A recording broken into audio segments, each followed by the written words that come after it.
Hello friends, स्वागत है आपका हमारे इस वीडियो में। तो आज हम कराएंगे बिहार बोर्ड मैट्रिक का PVI सब्जेक्टिव क्वेश्चन जो कि 2026 के एग्ज़ाम में पूछने की संभावनाएं रहती है। तो देखिए यहाँ पर पहला प्रश्न है, संसाधन संरक्षण की उपयोगिता को लिखें। तो देखिए इसको कैसे लिखिएगा। उत्तर में सभ्यता और संस्कृति के विकास में संसाधन की अहम भूमिका होती है। ठीक है, क्या लिखना है? सभ्यता और संस्कृति के विकास में संसाधन की अहम भूमिका होती है, किंतु संसाधन का अविवेकपूर्ण या अतिशय उपयोग विविध प्रकार के सामाजिक, आर्थिक, सांस्कृतिक एवं पर्यावरणीय समस्याओं को जन्म देती है। किंतु संसाधन का अविवेकपूर्ण अतिशित उपयोग विविध प्रकार के सामाजिक, आर्थिक और सांस्कृतिक एवं पर्यावरणीय समस्याओं को जन्म देता है। इन समस्याओं के समाधान हेतु पर्यावरण के संरक्षण करना आवश्यक होती है। इन्हीं समस्याओं के समाधान के लिए क्या करना होता है? पर्यावरण संरक्षण करना अति आवश्यक होता है। तो एक बार फिर से ये प्रश्न का उत्तर एक बार सुन लीजिएगा। देखिए, संसाधन संरक्षण की उपयोगिता को लिखिए। तो आपको क्या लिखना है? सभ्यता और संस्कृति के विकास में संसाधन की अहम भूमिका होती है, किंतु संसाधन का अविवेकपूर्ण अतिशय उपयोग विविध प्रकार के सामाजिक, आर्थिक, सांस्कृतिक, पर्यावरणीय समस्याओं को जन्म देता है। इन समस्याओं के समाधान के हेतु क्या चाहिए? पर्यावरण संरक्षण अधिनियम, पर्यावरण संसाधन संरक्षण आवश्यक होता है। तो ये रहा पहला प्रश्न। अब चलिए दूसरे प्रश्न में देखते हैं। दूसरा नंबर प्रश्न है, संसाधन निर्माण में तकनीक की क्या भूमिका है? स्पष्ट कीजिए। संसाधन निर्माण में तकनीक की क्या भूमिका है? स्पष्ट कीजिए। तो इसका सही आंसर हो जाएगा, संसाधन निर्माण में तकनीक का भूमिका महत्वपूर्ण होती है। संसाधन के निर्माण में क्या होता है? तकनीक की भूमिका महत्वपूर्ण होती है। पर्यावरण में उपलब्ध पदार्थ तकनीक के सहारे उपयोगी बनाए जाते हैं। ठीक है, संसाधन निर्माण में तकनीक की भूमिका महत्वपूर्ण होती है। पर्यावरण में उपलब्ध पदार्थ तकनीक के सहारे जीवनोपयोगी बनाई जा सकती है, मतलब जीवन के लिए उपयोगी बनाया जाता है। तो यही संसाधन के निर्माण में तकनीक की भूमिका होती है। चलिए अब तीसरा नंबर प्रश्न देखिए। तीसरा नंबर प्रश्न है, संसाधन संरक्षण का क्या महत्व है? संसाधन संरक्षण का क्या महत्व है? तो इसका आंसर क्या होगा? संसाधन के संरक्षण कर पर्यावरण को बिना क्षति पहुंचाए, संसाधन के संरक्षण कर पर्यावरण को बिना क्षति पहुंचाए भविष्य की आवश्यकताओं को मद्देनजर वर्तमान के विकास को कायम रखा जा सकता है। वर्तमान के विकास को कायम रखा जा सकता है। इससे वर्तमान विकास के साथ साथ भविष्य भी सुरक्षित रह सकता है। इससे क्या होगा? विकास, वर्तमान में जो विकास हो रहा है वो भी होगा और भविष्य भी सुरक्षित रहेगा। तो एक बार फिर से आप लोग रिपीट कर लीजिएगा। संसाधन संरक्षण का क्या महत्व है? तो इसका आंसर क्या होगा? संसाधन संरक्षण कर पर्यावरण को बिना क्षति पहुंचाए भविष्य की आवश्यकताओं को मद्देनजर वर्तमान के विकास को कायम रखा जा सकता है।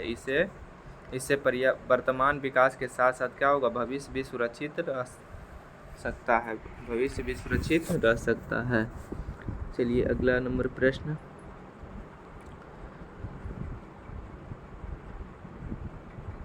अगला प्रश्न है, क्योटो सम्मेलन का मुख्य उद्देश्य क्या था? ये प्रश्न आपके 2023 के एग्जाम में पूछा गया है। ठीक है, तो क्योटो, उत्तर में क्या होगा? क्योटो सम्मेलन 1987 ईस्वी में जापान के क्योटो शहर में आयोजित किया गया था। क्योटो सम्मेलन कब आयोजित किया गया था? 1997 ईस्वी में जापान के क्योटो शहर में किया गया था, इसलिए इसका नाम क्या है? क्योटो सम्मेलन है।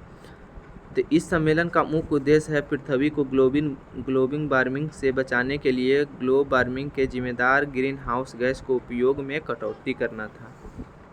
इस सम्मेलन का मुख्य उद्देश्य था पृथ्वी के ग्लोबल वार्मिंग से बचाने के लिए ग्लोबल वार्मिंग के लिए जिम्मेदार कारक जो ग्रीन हाउस गैस है उसकी कटौती करना है।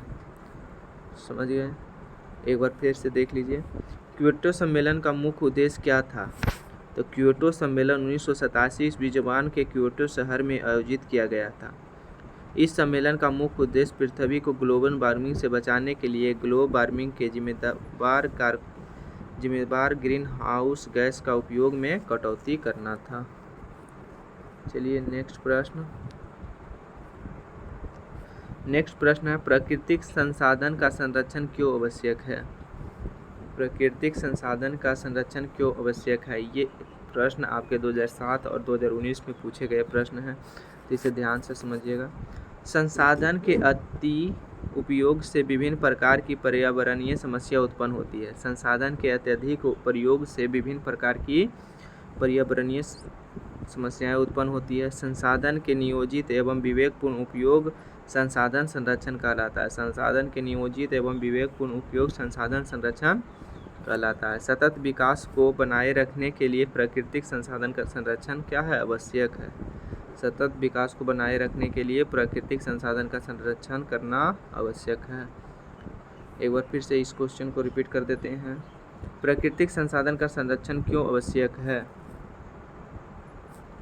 संसाधन के अत्यधिक प्रयोग से विभिन्न प्रकार की पर्यावरणीय समस्या उत्पन्न होती है। संसाधन के नियोजित एवं विवेकपूर्ण उपयोग संसाधन संरक्षण कहलाता है। सतत विकास को बनाए रखने के लिए प्राकृतिक संसाधन संरक्षण करना आवश्यक है।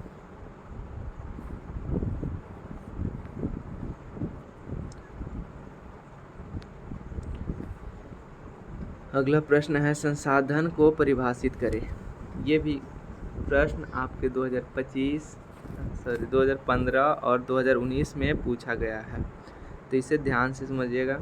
प्रश्न का उत्तर होगा मानवीय जीवन को उपयोग में आने वाली सारी वस्तुएं क्या कहलाती है, संसाधन कहलाती है। मानव जीवन में उपयोग आने वाली सभी वस्तुएं क्या कहलाती है, संसाधन। जैसे कि नल, बोर्ड, मोबाइल, साइकिल, कलम, किताब, जितना भी कुछ चीज़ है वे सबको क्या हो जाएगा, संसाधन हो जाएगा। तो संसाधन को परिभाषा आप लोग समझ गए होंगे।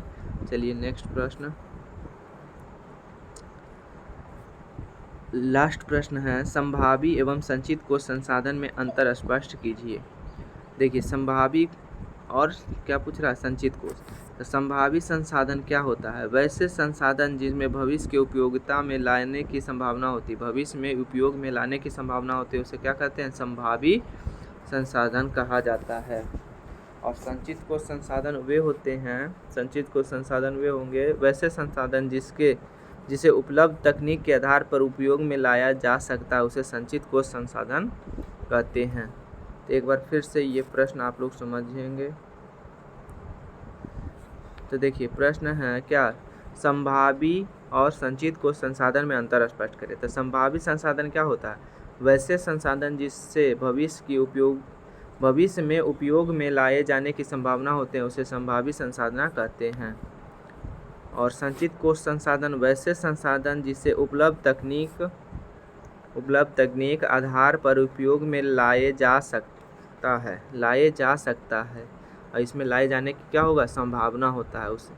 तो जिसमें संभावना होगा उसे संभावी संसाधन, जिसमें लाया जा सकता है उसे संचित कोश संसाधन कहते हैं। तो इस वीडियो में आज इतना ही। उम्मीद है कि ये वीडियो आपको अच्छा ही लगा होगा। ये था हमारे कक्षा 10वीं के भूगोल का पहला चैप्टर का दीर्घ उत्तरीय, जो कि आपके एग्ज़ाम में 2 नंबर में पूछे जाते हैं। तो पहला चैप्टर का इतना ही क्वेश्चन अगर आप लोग कर लीजिएगा तो एग्ज़ाम में आपका कोई भी प्रश्न छूटेगा नहीं।